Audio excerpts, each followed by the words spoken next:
David and Jonathan. Then David fled from Naioth at Ramah and went to Jonathan and asked, "What have I done? What is my crime? How have I wronged your father, that he is trying to kill me?" "Never," Jonathan replied. "You are not going to die. Look, my father doesn't do anything, great or small, without letting me know. Why would he hide this from me? It isn't so." But David took an oath and said, "Your father knows very well that I have found favor in your eyes. And he has said to himself, 'Jonathan must not know this, or he will be grieved.' Yet as surely as the Lord lives, and as you live, there is only a step between me and death." Jonathan said to David, "Whatever you want me to do, I'll do it for you." So David said, "Look, tomorrow is a new moon feast, and I am supposed to dine with the king. But let me go and hide in the field until the evening of the day after tomorrow. If your father misses me at all, tell him." David earnestly asked my permission to hurry to Bethlehem, his hometown, because an unusual sacrifice is being made there for his whole clan. If he says, "Very well," then your servant is safe. But if he loses his temper, you can be sure that he is determined to harm me. As for you, show kindness to your servant, for you have brought him into a covenant with you before the Lord. If I am guilty, then kill me yourself. Why hand me over to your father?" "Never," Jonathan said. "If I had the least inkling that my father was determined to harm you, wouldn't I tell you?" David asked. "Who would tell me if your father answers you harshly?" "Come," Jonathan said, "let's go into the field." So they went there together. Then Jonathan said to David, "I swear by the Lord, the God of Israel, that I will surely sound out my father by this time, the day after tomorrow. If he is favorably disposed toward you, I will not send you word and let you know.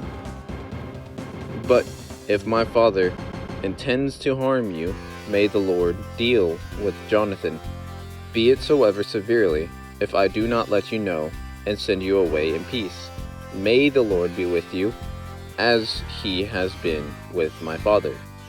But show me unfailing kindness, like the Lord's kindness, as long as I live, so that I may not be killed. And do not ever cut off your kindness from my family, not even when the Lord has cut off every one of David's enemies from the face of the earth." So Jonathan made a covenant with the house of David, saying, "May the Lord call David's enemies to account." And Jonathan had David reaffirm his oath out of love for him, because he loved him as he loved himself. Then Jonathan said to David, "Tomorrow is the new moon feast.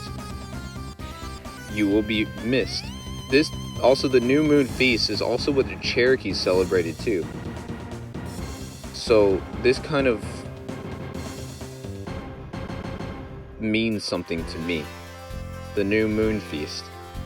That's just like Moses's people, we built temporary tents, temporary teepees and stuff for the new moon fest and the new moon feast and everything, the new moon festival.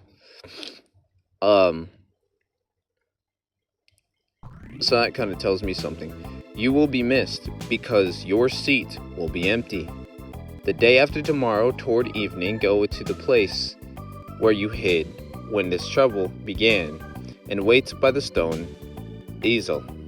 I will shoot 3 arrows to the side of it, as though I were shooting at a target.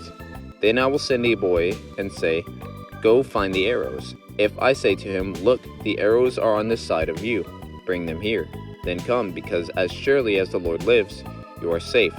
there is no danger. But if I say to the boy, 'Look, the arrows are beyond you,' then you must go, because the Lord has sent you away." And about the matter you and I discussed, remember, the Lord is witness between you and me forever." So David hid in the field, and when the new moon feast came, the king sat down to eat. He sat in his customary place by the wall, opposite Jonathan, and Abner sat next to Saul. But David's place was empty. Saul said nothing that day, for he thought something must have happened to David to make him ceremonially unclean. Surely he is unclean. But the next day, the second day of the month, David's place was empty again. Then Saul said to his son Jonathan, "Why hasn't the son of Jesse come to the meal, either yesterday or today?" Jonathan answered, "David earnestly asked me permission to go to Bethlehem. He said, 'Let me go, because our family is observing a sacrifice in the town, and my brother has ordered me to be there. If I have found favor in your eyes, let me get away to see my brothers.' That is why he has not come to the king's table." Saul's anger flared up at Jonathan, and he said to him, "You son of a perverse and rebellious woman!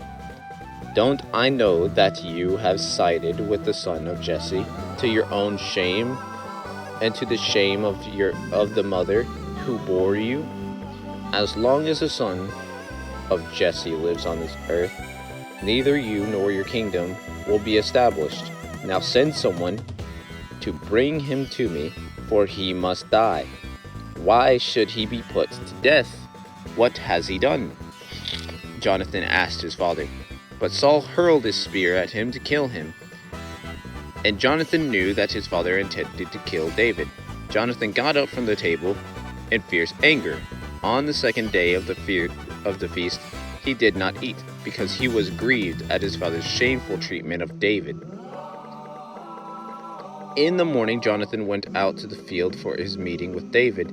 He had a small boy with him, and he said to the boy, Run and find the arrows I shoot." As the boy ran, he shot an arrow behind him. When the boy came to the place where Jonathan's arrow had fallen, Jonathan called out after him, "Isn't the arrow beyond you?" Then he shouted, "Hurry, go quickly. Don't stop." The boy picked up the arrow and returned to his master. The boy knew nothing about all of this, only Jonathan and David knew. Then Jonathan gave his weapons to the boy and said, "Go, carry them back to town." After the boy had gone, David got up from the south side of the stone and bowed down before Jonathan 3 times, with his face to the ground. Then they kissed each other and wept aloud. They wept together, but David wept the most. Jonathan said to David, "Go in peace, for we have sworn friendship with each other in the name of the Lord, saying, 'The Lord is witness between you and me, and between your descendants and my descendants forever.'" Then David left, and Jonathan went back to town. David and Nob. I will get to the next time. I will see you guys in the next video.